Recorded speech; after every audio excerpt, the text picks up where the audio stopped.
budget battle is not the only big issue running up against the clock this month. Thousands of you are facing a Monday deadline this coming Monday to get health insurance. Chief National Correspondent Jim Engel explains why.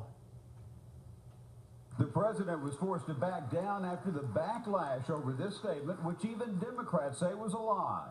If you like your doctor, you will be able to keep your doctor, period. The president backtracked and asked state regulators and insurance companies to extend those policies ultimately until 2017. But many companies only extended them until the end of this year. And now in Virginia, hundreds of thousands of plans in the individual market are getting canceled. You probably have somewhere around 400,000 people in the non-group market. And those who want to be covered by January 1st, 2015 must get a new policy by midnight December 15th, which is why Katz's office is getting 130 calls a day. So we're working till midnight every night through the 15th. For those who are healthy, the rate shock can be huge, often 40 to 80%, or in the case of Susan Berry, 59 and divorced, even greater. I was paying $293 with Anthem for medical, and now I'm paying $583. So I don't know, that's over 100% increase. And her deductible almost tripled. The worst part was the deductible. The deductible with my last policy with Anthem was $2,250, and now this new one with United Healthcare is $6,300.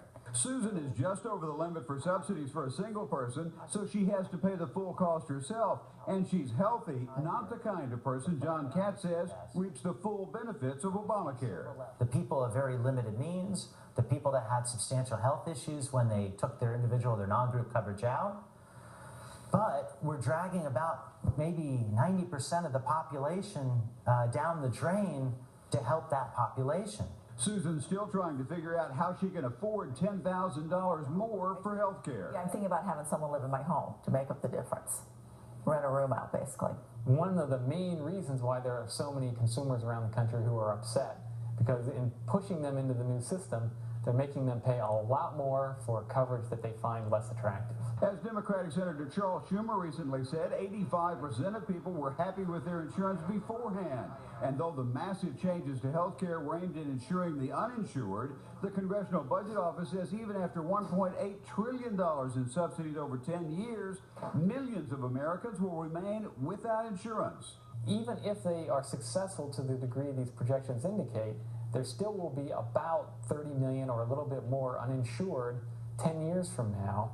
And that may be one reason that the latest Fox News poll shows that 58% of Americans favor repealing the law. Brett?